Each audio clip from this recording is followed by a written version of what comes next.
When this album came out in August '94, it was such a smack in the face. As a debut album, there isn't many that are going to get anywhere close to it, actually. It's always in there, in the top 20 of favourite, you know, the best album, you know, because of the impact I think it had at the time. It worked for them brilliantly. It's one of the most iconic and best albums of the 90s. We were ready for something different, and that something different needed to be aggressive. Quite rightly and uniformly, everyone was like, wow, this is brilliant. This is a shot in the arm British pop and rock music needs. It showed the world what they were in for. And I think for that respect, you'd have to say you should have it in your collection if you've got any sort of sense about you, about that whole era of music and the rebirth of guitar music, really. If you're taking the 10 greatest British rock albums of the 90s, Oasis would have 2 in there. And definitely Maybe is one of them.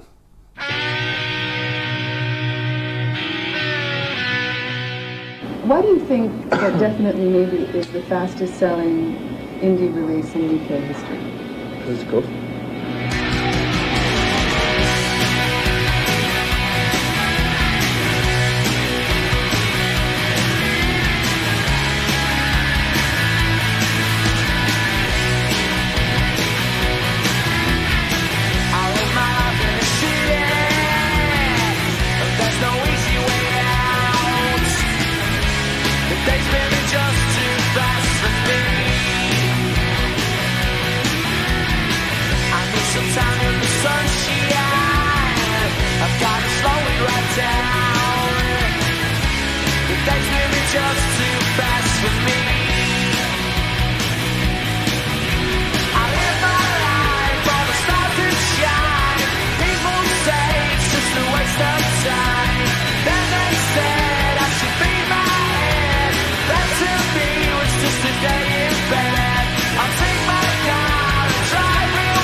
For years and years and years, music had been so po-faced and so up its own arse. And I think Oasis were the band that brought music back to people.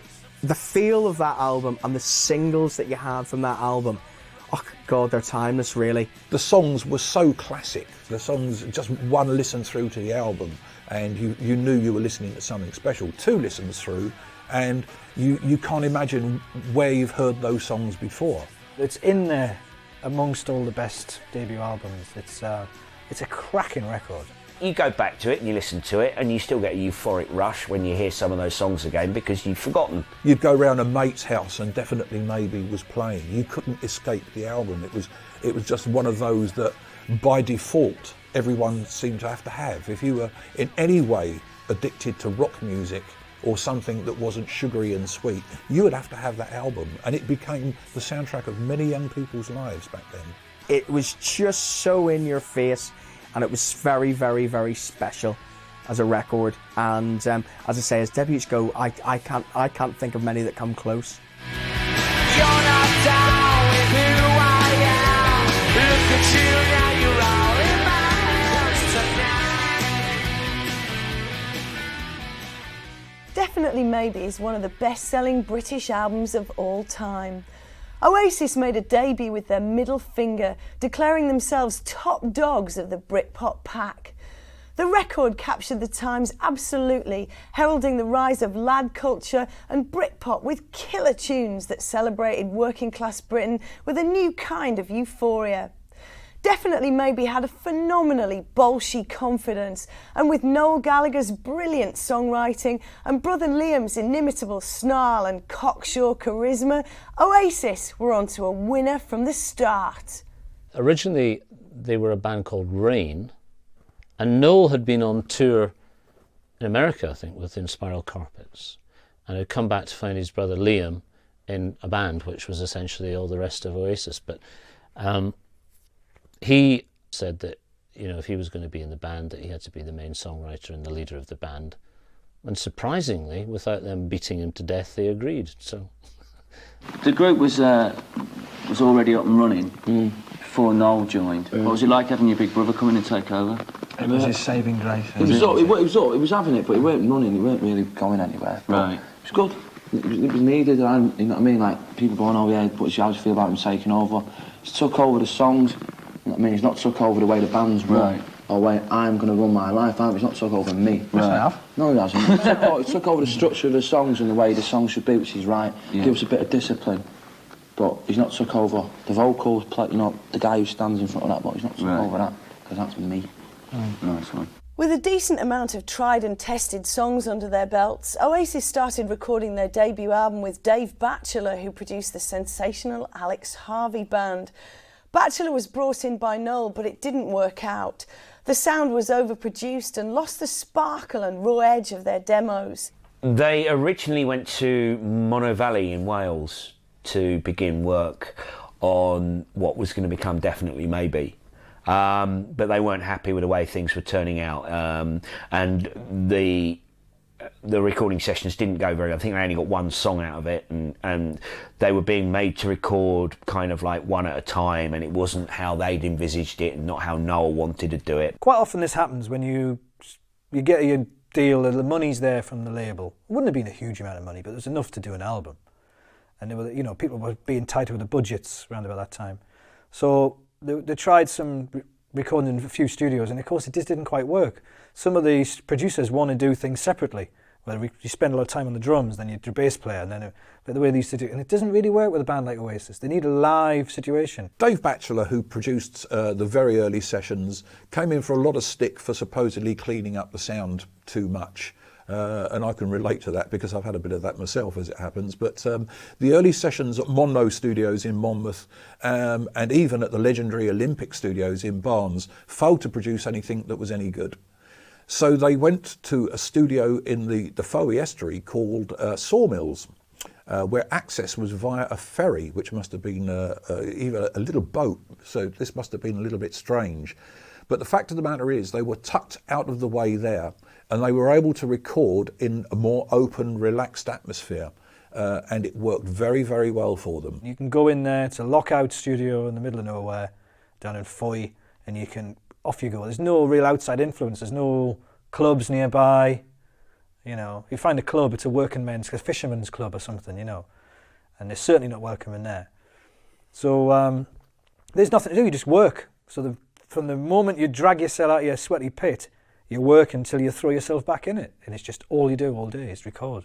And it was the perfect environment for them to just get away from it all and just bang out basically a live album, practically a live album. Separation was not to be an issue here. They didn't take care to make sure that not one track bled onto another one, that the guitars just all merged into this big wash of sound. And it was incredibly successful. I think it's a true production. I think it's an honest production. And I think that's another reason why the fan base was so huge when people heard it. It was like, wow, what is this? This is real. They're up at it in your face, fueled on God knows what, and sounding like they know they're making a record for a generation. The drum sound was great. The drum sound was very, very tough.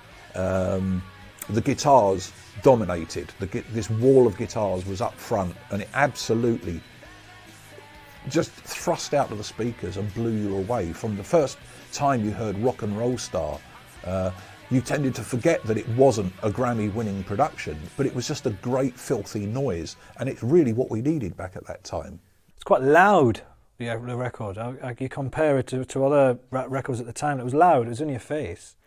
But that's what they needed. They want this wall of sound, and it's adequate, the production. I wouldn't say it was groundbreaking by any chance. The basic sessions at Sawmills lasted for 10 days, and the reputed cost for the whole album was $75,000, which for a rock album back then was actually very, very good indeed when you consider the amount of re-recording that was done. It started again from scratch. So 10 days, 10 very productive days at Sawmills. Bring It On Down was mooted to be the first single, but after they put down Supersonic, it became obvious that this was the hit. The surging Phil Spector-like sound of Supersonic and the very title itself captured the mood of the times perfectly. need to be myself. I can't be no one else. I'm feeling supersonic. Give me gin and tonic. You can have it all, but how much do you want it? You make me laugh.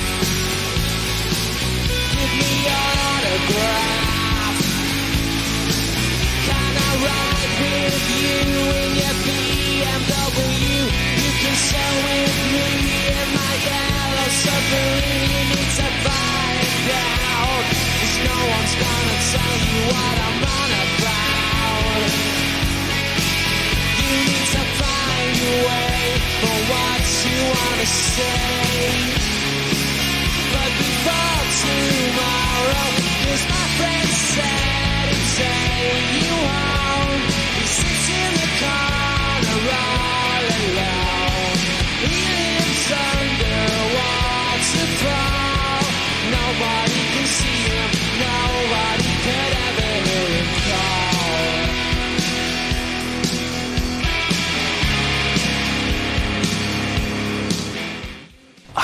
So Supersonic is just about grabbing it, you know, living your life to the max, and that comes through. It comes through in the lyrics. It comes through in the sound of the song. Well, it's got a big riff. It's got the big riff, and like a lot of their songs, it's got anthemic type chorus. It's a blueprint for living life the Oasis way, isn't it? You know, it's like, this is what we're about. You're coming along for the ride, you know, and a lot of people did. It made you feel supersonic listening to them. Probably helped if you had a line of Charlie up your nose at the time, but...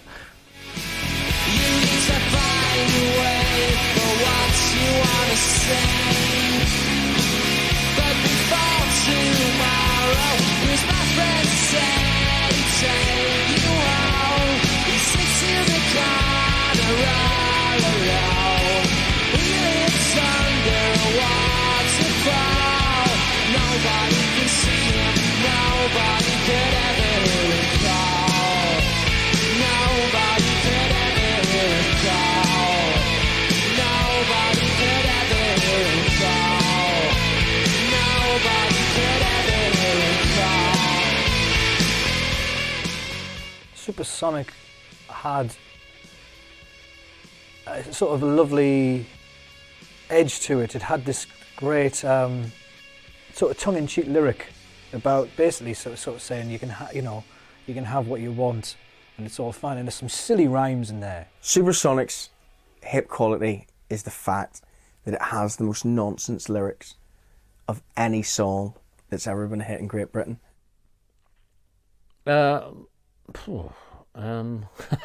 Supersonic, gin and tonic, she can have it all, how much she wants it. You know, it's hilarious, the lyrics to that song, in that it really does seem to be someone is just coming up with as many words they can rhyme with as possible. It's hilarious. She done it with the doctor on a helicopter. She's sniffing in a tissue, selling the big issue when she finds out.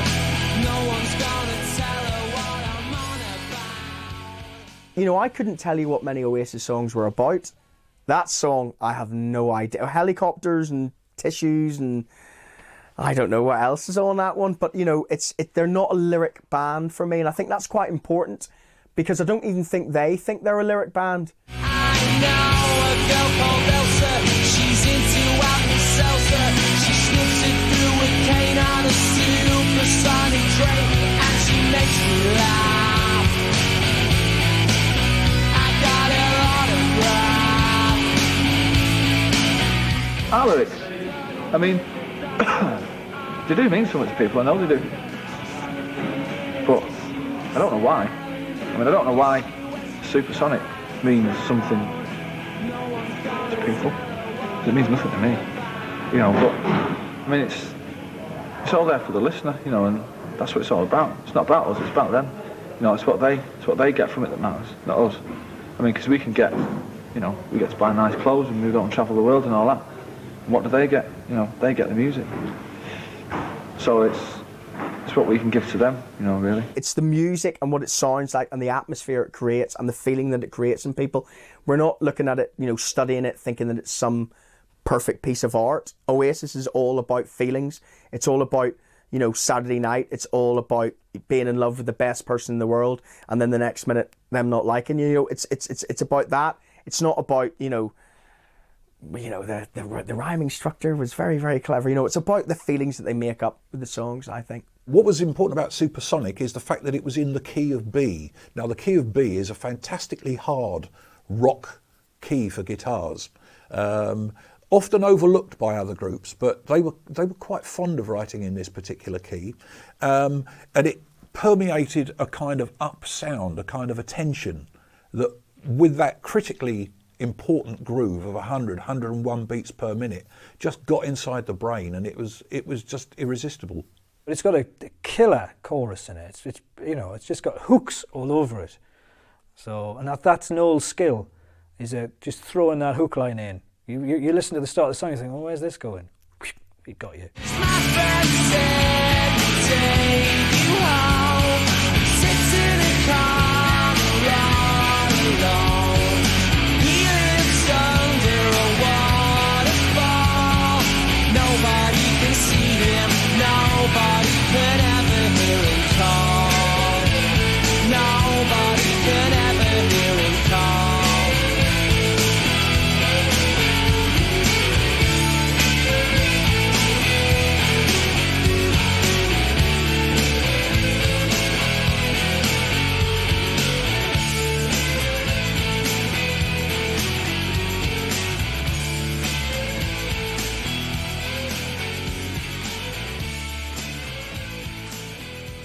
Their stage presence was brash, overconfident, but very exciting. Performance doesn't rate too highly, or an approach to performing never seems to rate too highly from Oasis, and never has done. They just appear and perform their material and go. There's no sort of rock and roll showmanship. They were never the standard rock cliche band. They didn't do any of that posturing that you would expect. And I like them for that, and I think they brought this whole new manner about British rock music at the time.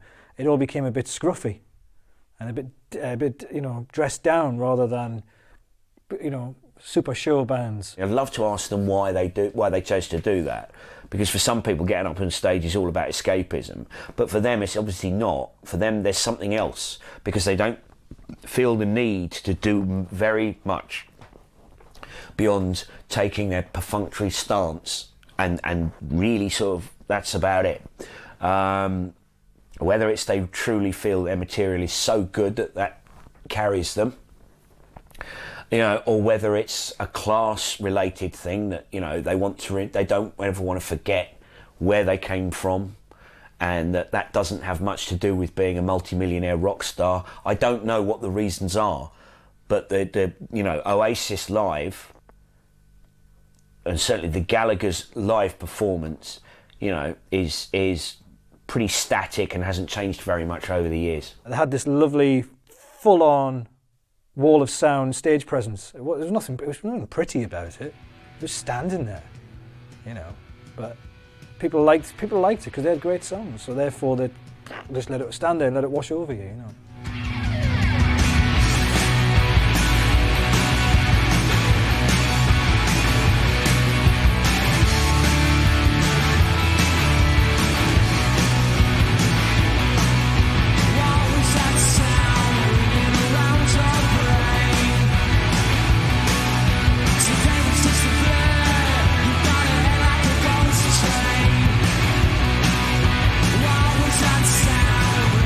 Around your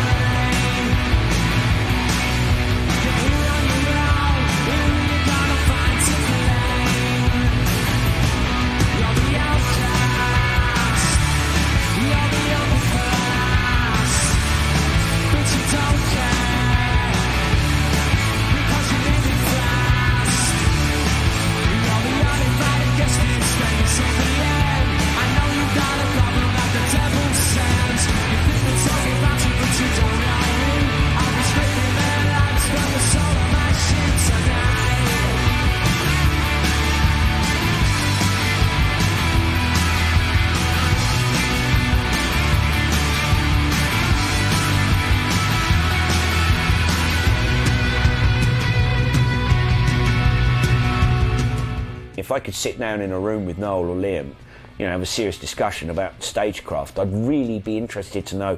Well, I'm not saying that they should do anything different at all. I mean, I love seeing Oasis, but you know, they strike a very different pose to a lot of other bands. It's almost a slight disinterest in a way. And is that arrogance, or was it born of stage fright and they've never developed beyond it? Just, you know, I'd really be interested to know.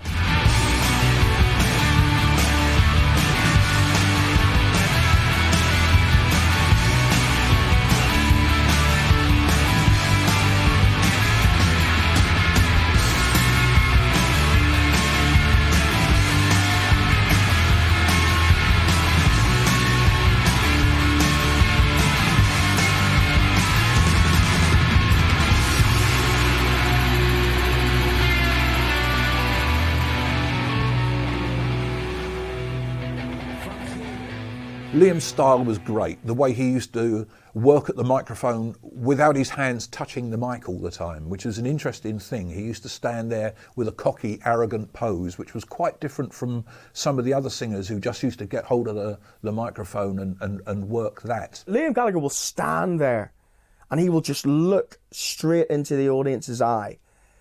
And it's just the coolest thing that you'd ever see. There's nothing particularly refined around his stage performance, yet he's made it very much his own. Liam just brings the swagger of the street to, you know, I mean, literally, I doubt very much if there's anything different to Liam Gallagher walking down the street to the Liam Gallagher stood there with his hands behind his back, singing his heart out for Oasis. And you do kind of get this, like, what you see is what you get feel from him, and that's something that people that are into music, that they latch onto very quickly and they like, because they don't want to be pissed around, they don't want to be bullshitted. He's not the sort of person to sit and do his warm-ups and go, right, I'm ready, I'm now ready to perform. He's not like that. You know, he'll kick your head in and then go out and shout a bit. So, but he has this great presence on stage where he's just kind of, it's sort of slovenly, I don't know what the word is, and he just sort of saunters around and it's quite sort of, yeah, what? And that's his whole thing, and it kind of, you know, see, he's quite watchable like that, you know. I find it quite humorous.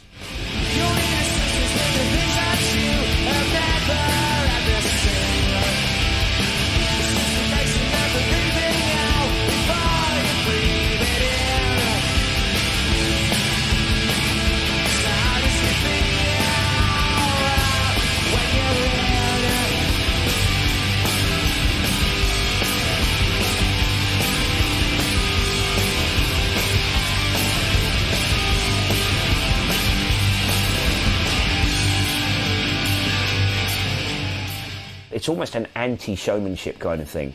The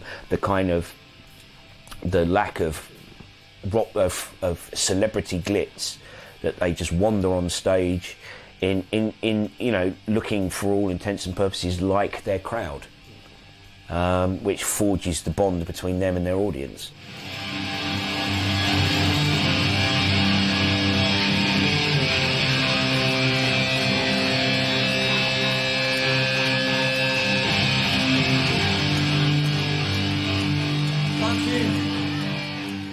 Things were moving fast for Oasis. They were still playing the small toilet circuit, but they were rammed now, the gigs, and fans were having to queue round the block to catch a glimpse.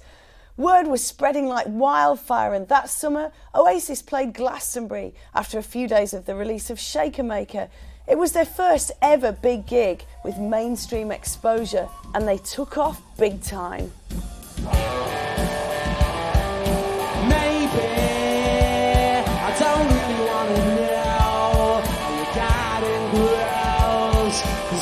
Just wanna fly lately. Did you ever feel the pain in the morning rain as it soaks you to the bone? Maybe I just wanna fly, wanna live but don't wanna die. Maybe I just wanna breathe. Maybe I just don't believe. Maybe you're the same as me. We see things I'll never see.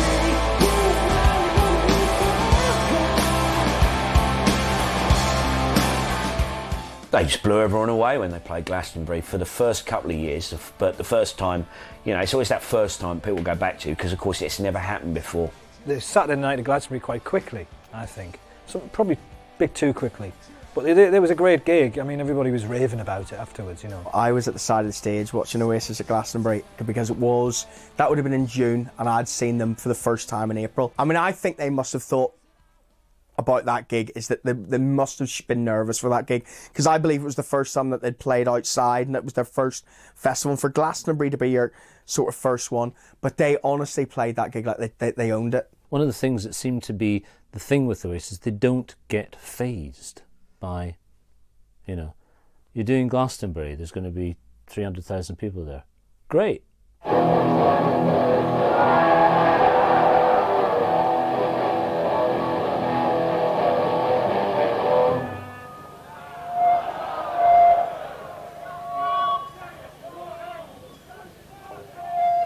And I can even remember exactly what Liam Gallagher was wearing, because he had a like a dark jumper on with the collars coming out. And I remember the little bit, you know, the bottom of the shirt coming out at the bottom of the things.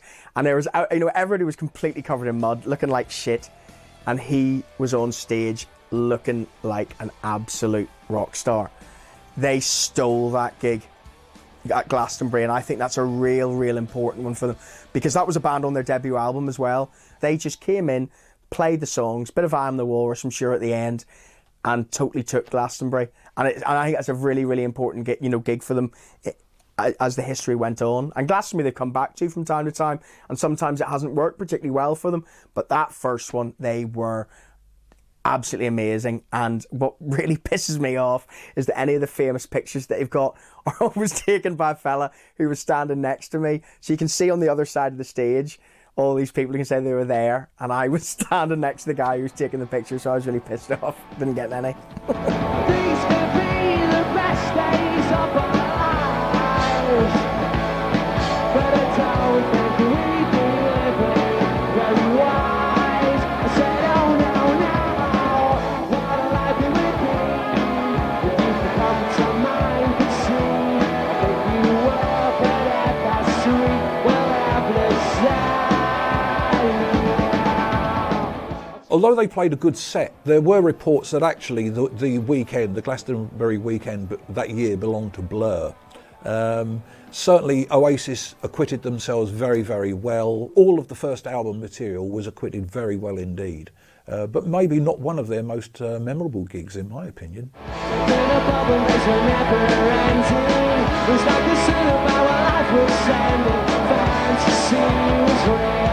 Now I know much about the way I feel. I'll paint you the picture, cause I don't think you live round here no more. I've never even seen the key to the door. We only got what we were settled for. While we're living, the trees we have as children fade away. Glastonbury, of course, in the last sort of 20 years has become an all-important place to score points. Too much is made of Glastonbury because as an event and people playing it, they're you know, in general. But when you're talking about Oasis's first performance there, it was, you know, it was kind of crowning glory moment. They showed everybody what they were capable of when they played at Glastonbury, and they were taken seriously, you know, by a lot more people after that.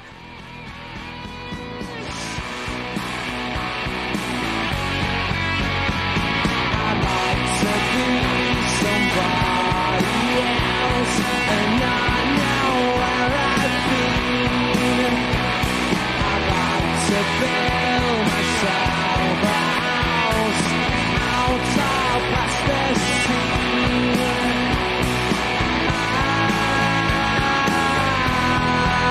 Shake around with me. I've been driving in my car with my friend Mr. Sound, Mr. Green and Mr. Ben are living in my love.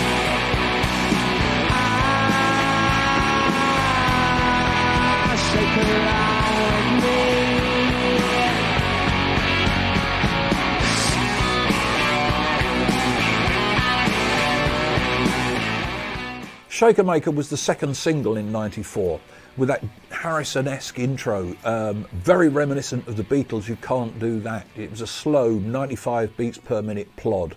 Again in the key of B, they've revisited that key that's so hard and was so right for Liam's voice. Shakermaker is, it's not as good a song as Supersonic by any means, but it's got a great edge to it. It's got a great chorus, even though I can't stand the verse, which is, you know, some old pop song from the 60s or 70s or something, reconstituted into a song. You can't get away from the fact that Shakermaker does sound a little bit like a very well-known fizzy drink commercial tune, and it's therefore is already a readily associated melody for people. I like to teach the world to sing in perfect harmony. Reminds me a little bit of that. I'd like to teach the world to sing in perfect harmony. I'd like to guide the world of gold to keep it company.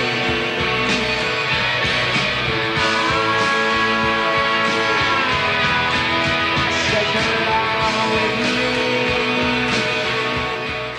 A funny choice of a single, I thought, Shakermaker, and it really is with Supersonic. It was the second Oasis single, I do believe, Shakermaker, and again the lyrics are just, you know, don't look at the lyrics too hard with that song. Nonsense lyrics, the Shakermaker toy, Trebor soft mints, and the reference to the local record shop. So just lyrics picked out of the air, just any old thing if you like. It's just got a great vibe to it. It's got a dirty edge to it, you know. It's got this whole thing, this sort of menacing sort of approach that Oasis were capable of, you know. And I don't think it's anywhere near as good a song as Supersonic. I don't think it was necessarily better or worse than Supersonic. I think it was just different, and it was successful because they were starting to really have a buzz about them at that particular time. More people know who Oasis are, more people are hearing them, more people are liking them, you know, and they do write wonderfully catchy songs. But it's anthemic and it's memorable. That'll do for me. That'll do nicely. Not one of my favourite songs on the album, actually.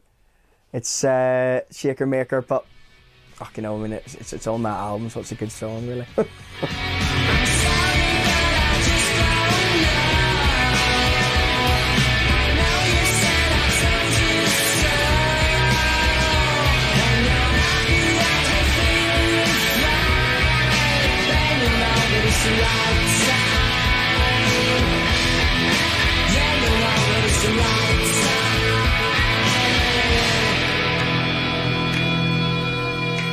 Shake along with me.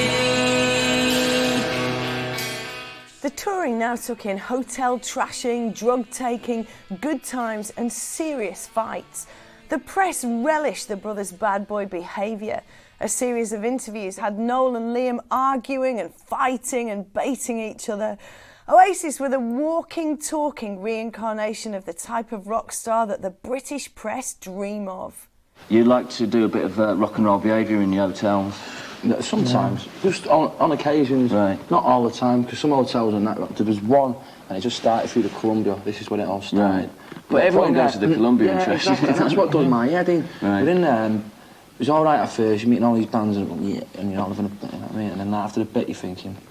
They should be putting us up in better hotels than I was there sleeping there. So we thought, well, why not just try and get bad? So we got bad, so now they don't put us in there no more. And it's cool. More power to the artist. Don't think you got to be careful though, with that sort of behaviour, because I mean, it can turn you into like sort of a cartoon type character. Yeah, I know. That like a would-be audience might be turned off the idea of checking Oasis out because they're these guys that do the rock and roll thing. I know, and that's what I don't like. Yeah. Bonadu started it first and he's on top. I hate it when he done it, and I thought, no, don't do it, because this is what it's not about that. You know what I mean? Leave that to all them retro people. Hotel trashers.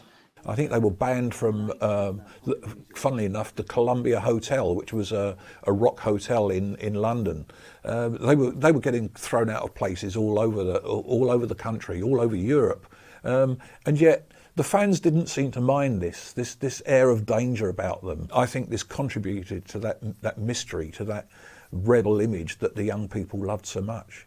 If you indulge in that kind of deliberate antisocial behaviour, it will have a slightly detrimental effect. But more often than not, most people don't care that you're pictured doing that, stumbling out of a nightclub, because quite frankly, it's what they would do if someone was taking a photo of them stumbling out of a nightclub. Constantly we were hearing in the press about the bickering between Noel and Liam. There's always going to be a rivalry between that, especially when one of them is the supposed talent. You know, with Noel Gallagher is the supposed, you know, he was the songwriter in Oasis, he was the talent. What was Liam then? And that must have been very, very, very hard for them to, you know, it's hard enough having a brother or sister anyway, but to be in the biggest band in the world, for one person to have all the talent, yet the one face or the one finger gesture that everyone knew it was Liam's, I think that's going to be a very, very complicated thing. Anything was a daft song, that won't work right, that won't be right. Let's do what we're doing. What? Like Digsy's Dinner, it's an acoustic song. Yeah, let's have it. Hang on a sec. Right, so we, Say what we'll do, we'll do sad song last, yeah? So you can just play your little game. Alright? There's days when I've needed a slap and he's slapped me. And there's days when he's needed a slap, so I've slapped him. I went on a big fight, we haven't talked for about 2 months. Nothing like that. Just like that.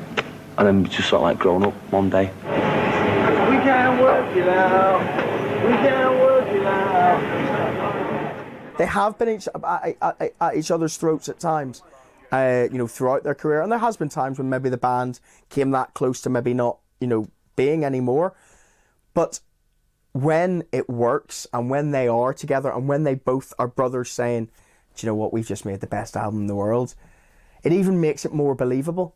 Of course, the stories about conflict and violence went on and on and on.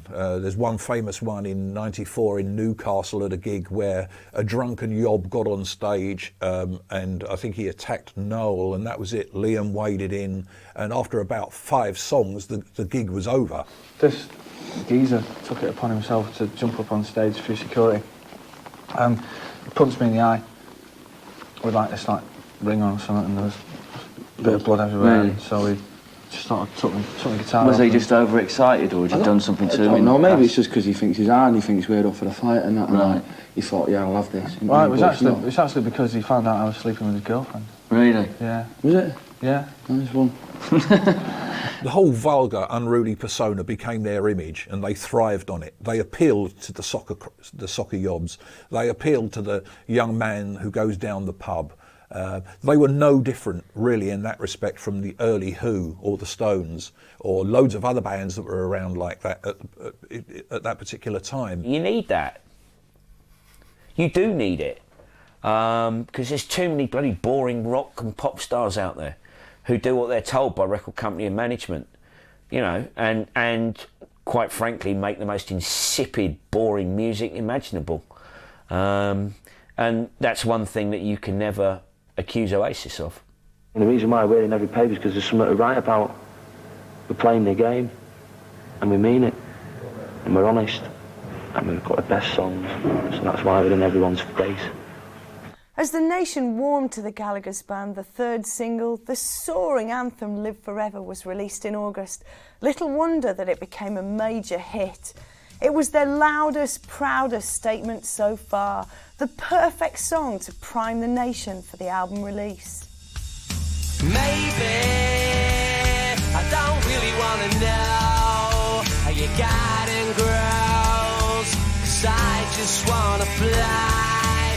Lately, did you ever feel the pain in the morning rain as it soaks you to the bone?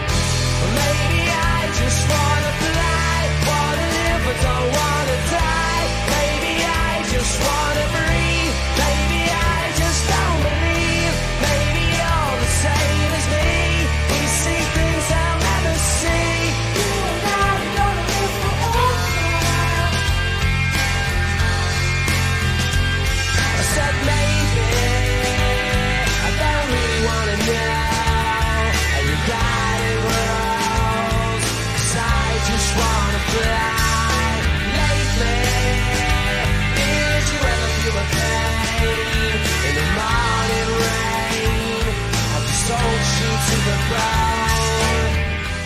Live Forever got to number 10 in the UK in August '94, and I seem to remember it was never out of the charts. It seemed to hang around forever. I think Live Forever is a wonderful song. When you listen to it, it's probably where they were going.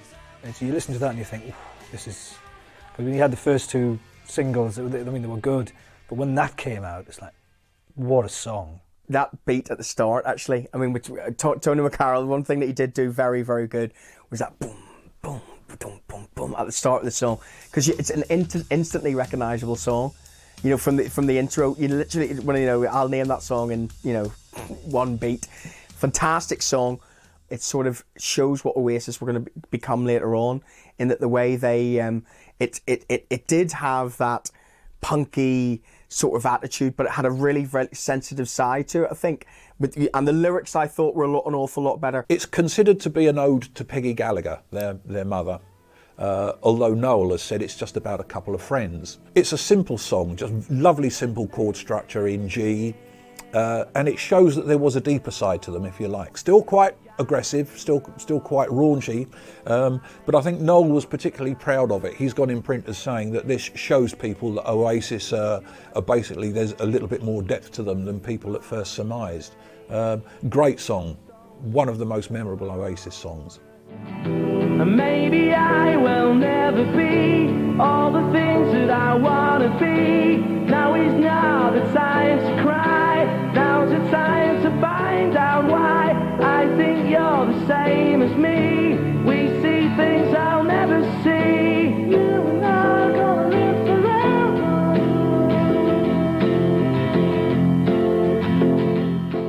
Definitely Maybe's an album of many peaks, Live Forever is another sort of statement like Supersonic, really. It's like, I'm young, I'm free, and I can do this for as long as I want kind of thing. It's their hope I die before I get old statement. Townsend didn't really hope he was dead before he was old. He was making a statement about how great it was to be young. And that's really what Noel Gallagher's doing. And Liam's perfectly happy to echo.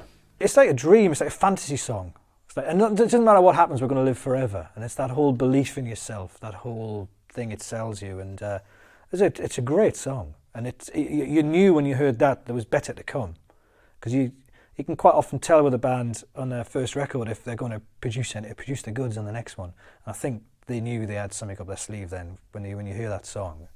It's a great, great record. I think Liam Gallagher sings that song fantastically, especially the high bits, which you wouldn't usually expect from him. I think absolutely fantastic song, fantastic single as well, and definitely a Dave Thompson karaoke favourite. Maybe I will never be all the things that I want to be. Now is not the time to cry. Now's the time to find out why. I think you're the same as me. I did actually win a bottle of Ouzo in Corfu in 2004, singing Live Forever, so it's always going to be a favourite.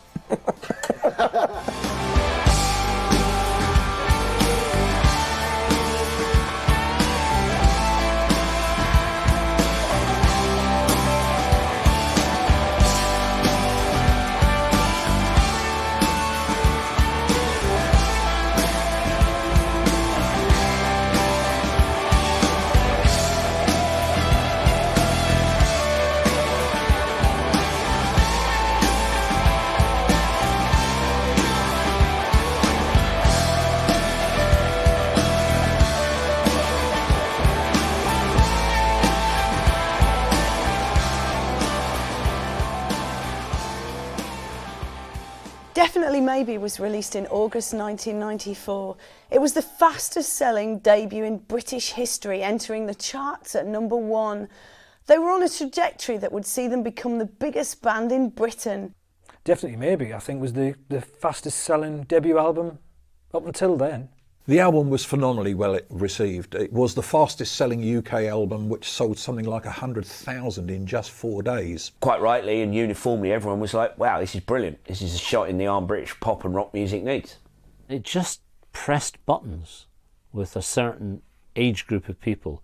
and then even press buttons with age groups that were slightly older. It was maybe harking back to, oh, well, that reminds me of a bit, there's some tracks in there that sound a bit sort of 60s-ish. Guys my age were buying it, which is quite something. It wasn't just younger people buying it. Everybody was buying it because everybody wanted it. It reminded a lot of people of what they were into previously. No one was doing anything like Oasis when they turned up, and although perhaps you couldn't have said before they arrived that was exactly what was required, I think you kind of knew. There was such this blandola kind of sort of thing. I mean, rock music had grunge, and Kurt Cobain had just died, so there was a hole to fill anyway in '94, and Oasis filled it. The country was so desperate. The general, especially in Britain, the buying public wanted a new rock band that they could either love or hate them. But that's what people wanted it. In a sense, Oasis had brought back quite a bit of rock and roll, just basic rock and roll, to the public, and because the Beatles, remember, come from humble beginnings, so there was a similarity there. Here's another band from humble beginnings, and people like that. We like a good victory in this country. We don't have that many of them. Cigarettes and Alcohol was the brilliant last anthem from the album, released in October 1994.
I think Cigarettes and Alcohol should have been our national anthem. It's what they're about. Booze and fags. I can hear you laughing there, but I do think it should have been, because it was written about two of the things in life that people love more than anything else. That's what they're saying. We go to the pub and smoke tabs just like everyone else does. It's about excess, but not necessarily lauding or condoning excess. When he says you may as well do the white line, it's like resignation, if you like. Okay, everything else is going wrong, you may as well do it, mate. Bollocks to it all. We're all right. You might as well, you read the lyrics and it's like, you might as well do the white line. Because what else is there to live for? Who cares? That's how people live their lives, and there's nothing wrong with it. You've got your beer, you've got your cigarettes and the odd bit of hooter at the weekend. That's how they live their life, and they're perfectly happy doing it. If Mad for It, which was the Oasis slogan for so long, was personified in a song, it would be Cigarettes and Alcohol. Go and do whatever the fuck you want to do with your life. Go and enjoy it. We're going to be here, whether you're in life for 20 years, you're in life in 70 years, go out and grab the best of it. The song basically appealed to student working class life, young people that were on the dole, that could totally relate with this whole image of cigarettes and alcohol. Just let's live life to the full. There's bugger all else going on in our lives. And I think it appealed to the working class males very much, it totally endeared them to Oasis, and this was an important marketplace for them. It's worth the aggravation to find yourself a job when there's nothing worth working for.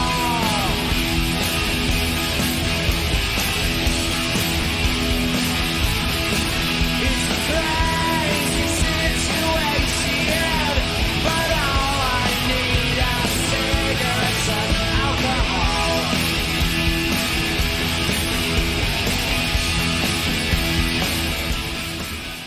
It's talking about British life. It's talking about the fact that you're going to go out on a Friday night and there's going to be people who are going to lose their minds and just go out there and live and have a fantastic night. We're always told about, is it a pro-drug song? Is it a pro-alcohol song? Is it a pro-cigarette song? No, not necessarily. It's about going out there and giving it some, having the best time you possibly can on a night out. I think that's what it's about, and I think that should be praised. I think we're told so many things in the world that are bad for us, scaremongering everything. Do we forget what it's like to go out and have a fantastic night, having the smoke, having the drink with your mates? You forget about it sometimes, and that song reminded me very much so. I mean, it should have been the national anthem. Our national anthem was so boring, and I just think that would have been so. You can imagine, Pete, you can imagine getting your head going down like that whenever we win a medal at the Olympics to that song. I think it'd be brilliant.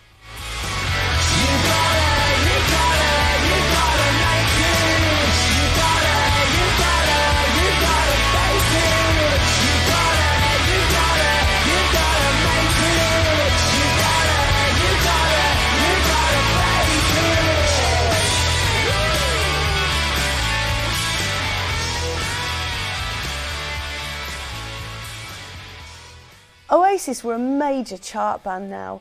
They were armed with the anthems, the attitude and bullish views about rivals like Blur, and this only compounded their appeal.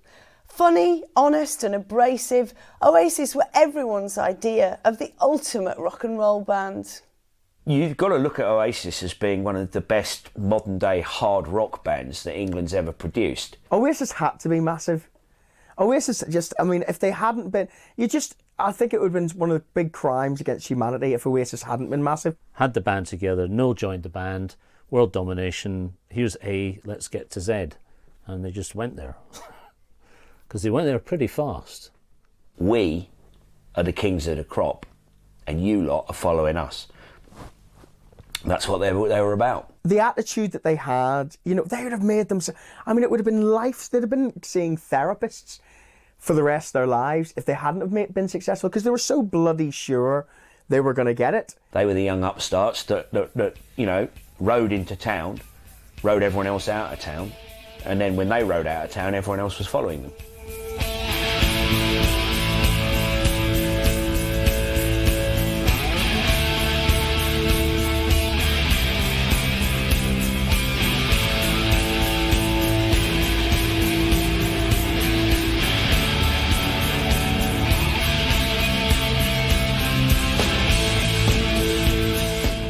They were a breath of fresh air, to a sort of pop and rock scene that, was in need of a good kick up the arse. And along come a band who sound like a cross between the Beatles meets the Sex Pistols, and it worked a treat. There we were.